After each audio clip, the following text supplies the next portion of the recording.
dalam hati kita yang luas ini kita masukkan rasa cinta kepada Rasulullah sallallahu alaihi wasallam.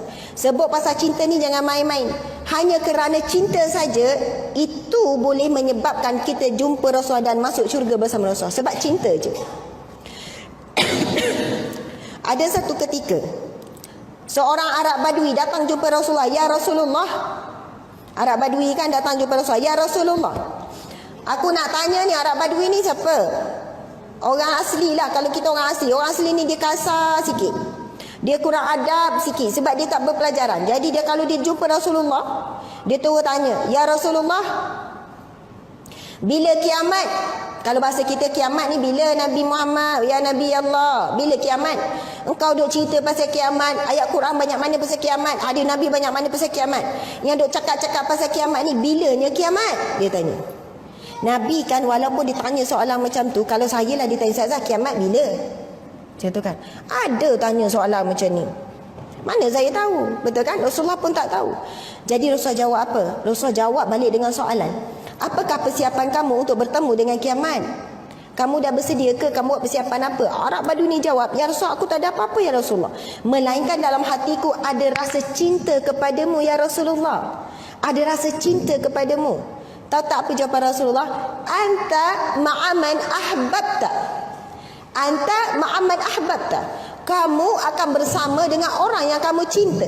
Sebab itu hadis Nabi yang lain lagi Nabi sebut, sesungguhnya manusia itu akan menjadi hamba kepada apa yang dia cinta. Siapa yang mencintai Allah akan jadi hamba Allah. Siapa yang mencintai Rasulullah akan jadi umat Rasulullah yang terbaik. Siapa yang mencintai harta, dia akan jadi hamba kepada harta. Siapa yang mencintai hiburan, dia akan jadi hamba kepada hiburan. Waktu hidup dia, jadual hidup dia diatur dengan hiburan.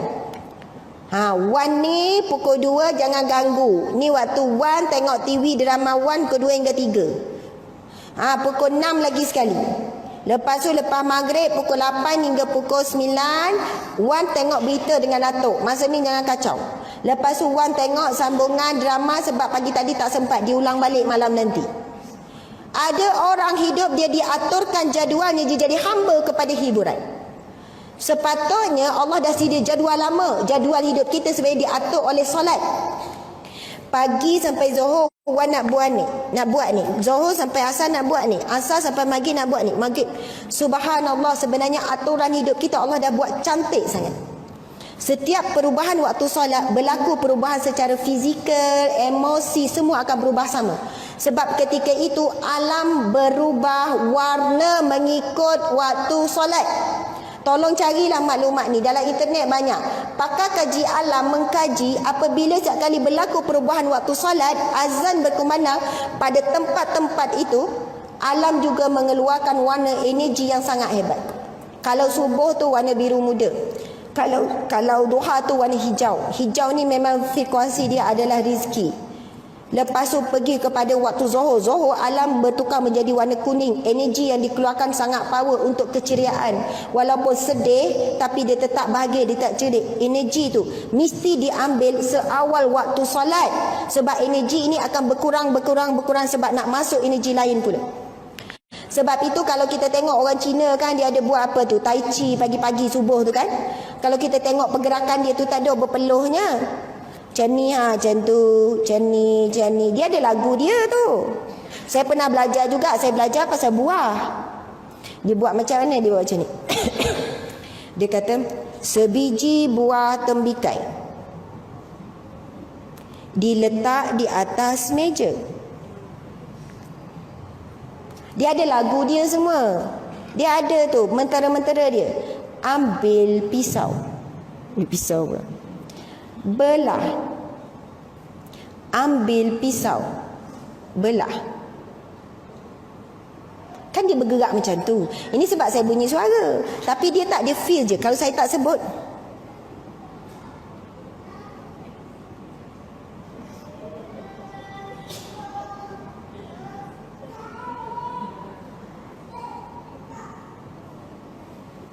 Tiba-tiba tolak kan. Apa tu? Ya, sebiji buah tembikai di atas meja. Ambil pisau belah. Satu untuk kamu. Satu untuk kamu. satu untuk kamu. Kan kita nampak dia bergerak macam tu ni. Ada lagu semua. Saya tengok dan saya kaji, bukan kaji sangat, tapi saya jadi minat macam tu. Dia orang buat apa, pergerakan tu apa, kenapa? Kita akan jumpa dalam buku tablik Cina, perubatan-perubatan Cina, mereka percaya hasil kajian mereka pada awal subuh, seawal pagi, energi yang keluar sekian-sekian, gelombang yang keluar sekian-sekian, alam mengeluarkan energi tertentu. Alam ni kan ciptaan Allah, energi tu pun ciptaan Allah. Maka mereka perlu buat pergerakan sekian-sekian untuk menyerap tenaga tu. Dan kita dah ada solat subuh, kita ada qiyamul lail. Zuhur sekian, asar sekian, asar warna orange, maghrib warna merah, bila malam tu masuk biru muda apa semua. Ini cerita lain. Ada orang jemput saya, ustazah, nak bak teraputi solat. Solat kita cakap di sudut terapi. Bagaimana solat, sebelum solat sedih, solat lepas solat kita ubah energi kita, kita jadi bahagia walaupun benda sedih tu tak settle lagi. Sebelum solat stres, masa solat keluar pada solat berubah terus energi kita. Sebelum solat penat, lepas solat sehat, kuat, cergas. Sebab itu Nabi sebut kepada sahabat baru balik daripada pegang perjalanan jauh penat ni, Nabi kata, arihna bis salah, mari kita rehat dengan solat. Kita pula terbalik, rehat dululah nanti semayang. Balik penat kan, rehat dulu nanti semayang. Nabi kata arihna bis salah, mari kita rehat dengan solat. Sebab itu Nabi bersabda, as-salatu imaduddin faman aqamaha faqad aqamaddin wa man tarakaha faqad hadamaddin. Solat itu tiang agama dan tiang kehidupan, tiang hidup, nak didirikan hidup. Barang siapa yang mendirikan solat, ibarat mendirikan hidupnya dan mendirikan agamanya. Barang siapa yang meninggalkan solat, dia sedang meruntuhkan agama dan hidupnya sendiri. Subhanallah. Masya Allah. Jadi balik semula kepada, saya nak minum air sikit ya.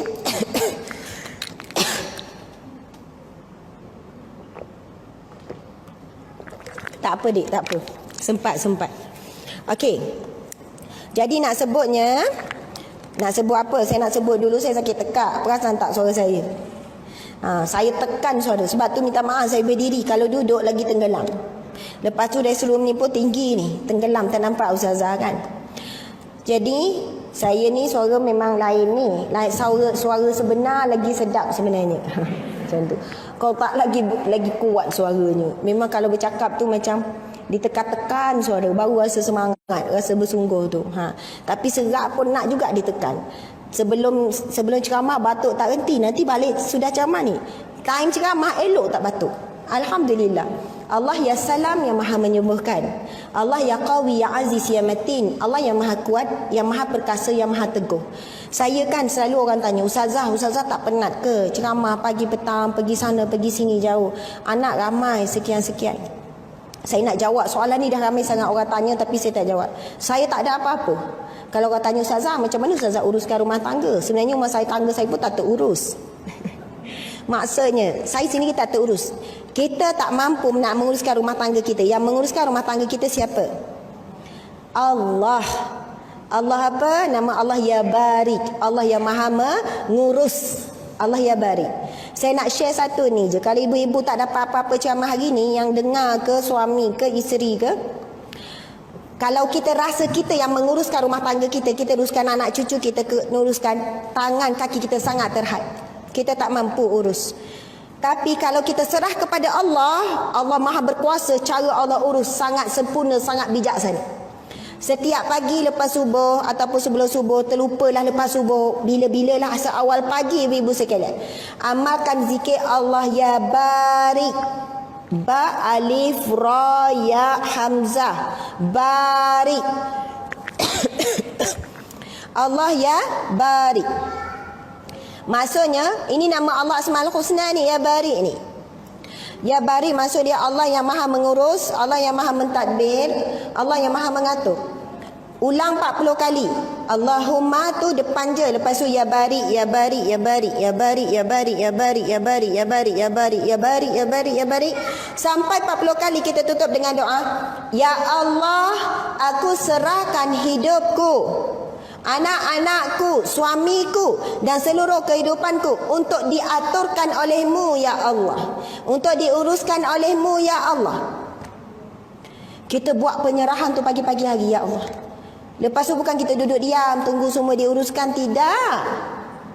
Kita lepas tu apa yang berlaku ibu-ibu sekalian, kalau kita buat setiap pagi macam tu, kita buat penyerahan, Allah akan bersama dengan kita setiap saat. Kemudian kalau ada apa-apa masalah, mesti ada jalan terus penyelesaian. Percaya ke tak percaya ke, buat nanti baru percaya. Ada orang tanya, ya ke Ustazah, jadi ke? Tak percaya. Bukan saya cakap tak percaya tak payah buat. Tak, saya nak cakap percaya ke tak percaya, tolong buat, amalkan setiap pagi, nanti baru terkejut dengan hasil dia. Baru terkejut. Sebab apa? Kita ni selalu berpagi-pagi kita rasa kita yang uruskan hidup kita. Tu yang kita marah-marah tu. Mak nak kejutkan semua. Bila nak bangun sendiri ni? Sama je dengan bapak kamu. Mak juga yang kejutkan dia. Contohlah kan. Na'udzubillah min zalik. Lepas tu mak juga nak buat ni, mak nak juga. Kita rasa kita semua yang buat. Tapi bila kita buat penyerahan diri kepada Allah, Allah akan bantu urusan kita. Tiba-tiba anak kita tu yang nama ni malas tu, tiba-tiba dia pula tanya, Umi nak tolong apa? Umi nak buat apa? Umi, kita orang buat operasi pagi ni. Sebab Allah yang atur semua tu. Tiba-tiba elok je. Subhanallah. Sebab kita rasa kita yang atur. Okey, baiklah pagi ni nak kemas ni. Ni kemas sana, ni kemas sini, ni kemas sini. Bila kita rasa kita yang atur, hati tu kalau tak dibuka oleh Allah anak kita, dia tak akan buat. Tapi bila kita kata, ya Allah, aku serahkan kepadamu, ya Allah, untuk diaturkan, diuruskan Allah, kemudian Allah akan atur satu persatu. Bahkan kalau ada masalah pun pagi tu, ataupun tengah hari tiba-tiba ada orang marah-marah kita, kita tak akan jadi marah. Kita akan kata apa? Allah yang aturkan dia marah aku hari ni. Faham tak? Tapi kalau ada orang buat salah, contohlah janji pukul 2, datang pukul 3. Nak marah tak? Nak marah tak? Kalau dah lambat sejam, marahlah. Takkan tak marah? Marah kan? Normalnya marah. Normalnya marah. Lambat sangat ni. Bukan lambat 1 minit ni, 1 jam ni. Aku tunggu kat sini ni. Tapi kalau dah biasa zikir, ya barik, ya barik. Tahu tak? Walaupun dia lambat tak apalah, Allah ya barik. Allah yang maha mengaturkan. Kamu datang lambat ni juga aturan Allah. Sementara kamu datang lambat tadi, saya sempat habis 1 juzuk. Saya sempat update Facebook. Saya sempat itu, sempat ini. Nak cakap bila Allah atur hati kita ni, bila kita rasa Allah yang atur, bukan kita yang atur, kita akan rasa tenang. Tapi kalau kita rasa kita yang atur, saya tunggu sini daripada pukul 2 lagi. Kenapa lambat sangat? Kita rasa kita yang atur hidup kita. Kita rasa kita yang atur manusia tu. Sepatutnya awak yang datang awal daripada saya. Macam tu kan? Tapi bila kita sebut ya barik, ya maha mengaturkan, apa pun berlaku, kita akan rasa tenang. Subhanallah. InsyaAllah, mudah-mudahan.